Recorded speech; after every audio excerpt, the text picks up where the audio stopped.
We have finally been able to identify this man who took a swipe at the ABC 7 News I-team, as you can see. We were questioning him about allegations that he paid homeless to sign other people's names on petitions against the billionaire's tax. I-team reporter Dan Noyes is here with the latest on that viral video that you were one of the stars of, Dan. Well, and Daniel, for my report last month, I had a hard time identifying that man. But after the story aired, I started getting messages from across the country. I was investigating a different story in San Francisco's Tenderloin when I saw this woman with petitions spread across the hood of a car.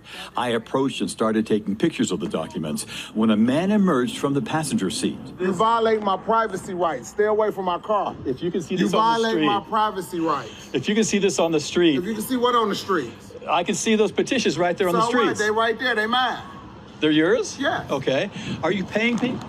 Are you paying people? I ain't paying nobody.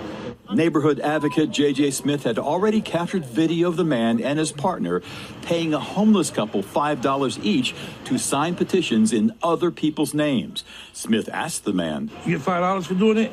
Mm-hmm. Which one? Can you write neatly? Can I write neatly? Yeah.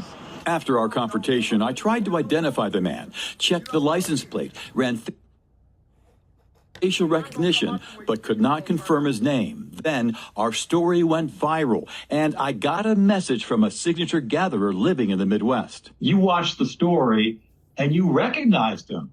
Yes, I recognized him, and I recognized him immediately. He doesn't want to show his face or use his name. He also asked that I replace his voice with a computer-generated one. He says the signature gathering community is small and that he has seen Phil Brunson on other jobs. When you saw our story, what was your reaction? I was upset.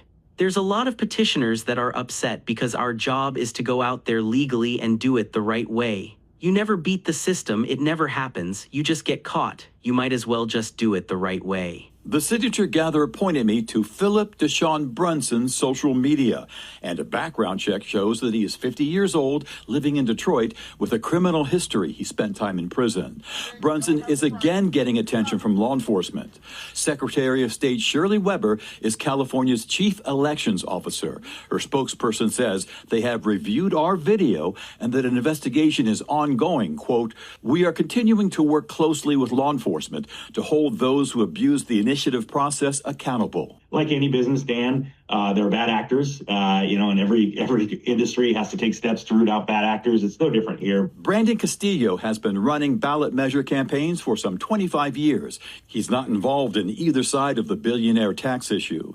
He says signature gathering can be so lucrative that people travel state to state. Online groups post where the jobs are and what they're paying. The anti-billionaire tax group paid $15 a signature. Some of these folks I've heard are making, hundreds of thousands of dollars over the course of a year or even in a short season where they're collecting.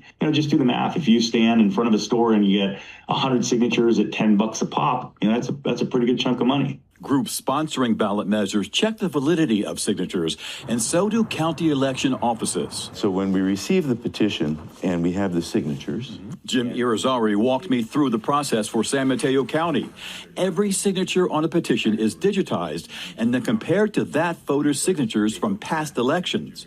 Even in more popular races, with hundreds of thousands of ballots, each gets scanned by the human eye. we will have a person look at every one of those signatures and compare them to the voter registration card or the history on that card for prior signatures that we reviewed. Even when it's 300,000 signatures? Even if it's when 300,000 signatures, we hire anywhere between 15 to 20 people just to do that are signature verifiers. Irizarry tells me if they come upon a signature gatherer or petition circulator, as they're called, who appears to be cheating, they'll contact law enforcement. So the greatest danger we have here is undermining the integrity of the electoral process.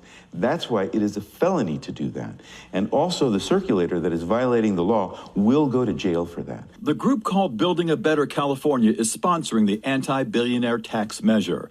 A spokesperson says because of the I-Team report, they instructed our campaign's signature contractor to screen out any and all signatures submitted by Mr. Brunson. But so far, they haven't found any. Quote, "We think it's likely that Mr. Brunson got scared off by the fact that he was featured in the ABC 7 story." The group said they also have a zero-tolerance policy against any type of fraud. The San Francisco DA's office confirms they have received a referral but won't comment on the status of this case. Now, I left messages on Brunson's social media, his email accounts, and phone numbers, but have received no response at this point. Wow. What a world that is. Yeah. Oh, absolutely. And it's wild that there are people, groups of people, state